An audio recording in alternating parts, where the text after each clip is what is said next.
And so as we get into the episode, we go to a flashback of Frieren and her master Flam. Frieren tells Flam, she says, your ways are tricky and deceptive. Flam will respond and say, yes, just like the demons we fight.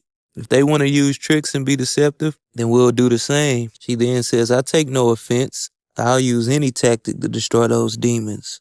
And so as we continue in the episode, we go back to the battle of Lugner and Fern. Lugner's on the ground, he's struggling, he's bleeding out. The after effects of Fern using the demon killing magic Zotrak is wearing down on him. He says, this is it. Fern says, that's right, you lost. He then replies and says, you might be right, but Frieren won't get out of this in one piece. She gotta fight my master Aura. He says, in a 1v1 head up, Aura's gonna destroy Frieren. Fern said, that's cap. She'll win, she'll use her deception, and plus she'll never fight a demon head on. Suddenly, Lugner goes back into a flashback of Frieren taking on Aura's army by herself, slaying them. Lugner thinks to herself, nonsense, she will always fight us head on. And as he's thinking, Fern looks to finish him off. She powers up her magic. Lugner says, wait, something's off here. He says, her mana isn't even that strong. She beat me by how many spells she could cast out at one time. He's confused on how she's not running out of mana. But then it clicks to him. He realizes they're using deceptive tricks. Fern and Frieren. He would then get tight with him and say, y'all using dirty tricks. Y'all are a disgrace to all mages. Fern would brush him off and say, yeah, Frieren knows all too well about that. And soon after, Fern would finish him off with the lethal blast of her magic. And as we continue, we go back to a flashback of Flam the mage and Frieren. And as Flam arrived to an elf village, everybody's been destroyed by a demon. And this demon name is Basalt. He's one of the generals in the Demon King's army. And as Flam looks at him, he looks to be defeated. And soon she would see who defeated him. It would be a lone mage, a woman. Flame says, you're very powerful. But she don't understand why would she fight a demon head on. Flam would walk up to her, and the anime would showcase both of their mana side by side. The elf would speak and say, you're more powerful than me. You should understand. Flam would say, well, how would you know that?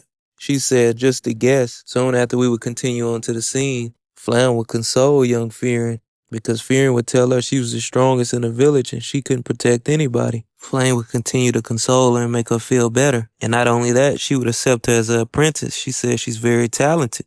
And as they're walking through the village and they're talking, and suddenly Flam notices somebody powerful watching over them.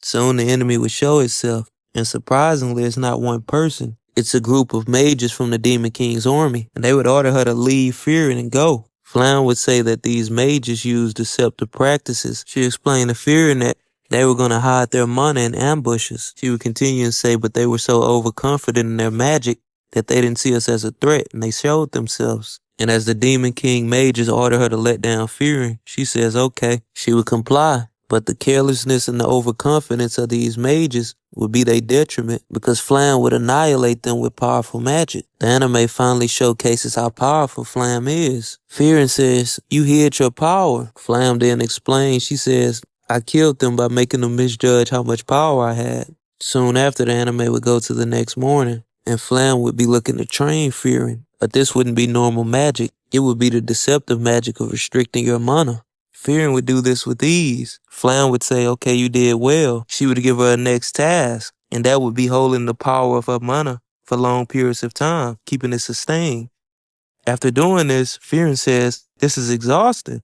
She wonders, how long will I have to do this? Flam says, for your whole life. She would say, this is the best way to defeat demons. She says, the more you can deceive and hide your mana, the easier it'll be to destroy these demons. Soon after the flashback, we go back to Aura versus Frieren.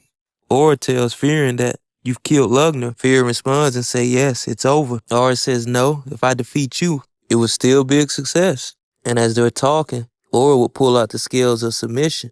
It's a technique to where she puts the power of her opponent against hers, and the stronger one would submit to the other. Frieren would then look at Aura and see how much power was brimming from her. She would say, she's been living for 500 years. Her power is tremendous. Frieren would then says, but I'm her equal. I wonder how long it's been since she fought somebody on the same level. They both would power up their mana, and the battle looks to start. But not yet.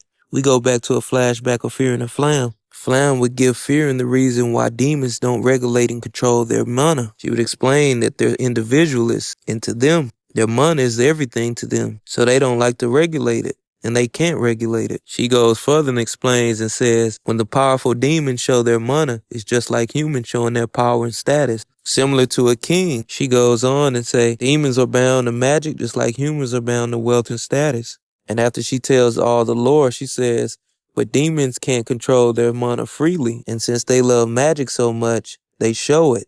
They don't hide it at all, and this would come back to bite them. And so, as we continue on in the story, Frieren starts to get better at restraining her mana and controlling it. Flam would say, you've become really good. Soon after, the anime would go 50 years ahead. Flam has gotten older, and she asks Frieren a question. She says, do you still love magic? Frieren says, yeah. She then says something out of the blue. She says, I have a special magic that I want to teach you. It's how she can make flowers appear. Frieren would be interested and say, teach me. And she would, and soon enough, Flam would end up dying. And Frieren would have to hone in her strength, fight off enemies, become a whole mage by herself. And she would do that. She would actually thrive in the forest and live there for a long time. And while she's there, 3 travelers would pull up on her. Heater, Himmel, and Eisen. And this is where their relationship would start, and they would eventually become comrades. Soon after the flashback, we go to the present of Aura and Frieren. The battle between them will begin. Aura looks happy. She looks as if she knows she's going to defeat Frieren. And as Aura pulls out the scales of submission, and both of their mana would be put up against each other, Aura would troll Frieren and say, it don't matter how long you've lived, mana says everything. And as it looks as if she's going to win, the scale of her submission goes the opposite way. It actually shows Frieren is actually stronger. Aura's confused. She was deceived by Frieren. Frieren then tells her, I've been restraining my power like this for thousands of years. Soon after, her power and her mana would explode. Frieren would show how powerful she is. Aura can't do anything about it. And as the scales of submission tilts towards Frieren, she takes control over Aura's body. She walks off and says, behead yourself. And as Aura tries to stop it, she can't. And the anime ends with her taking her own life. Frieren wins.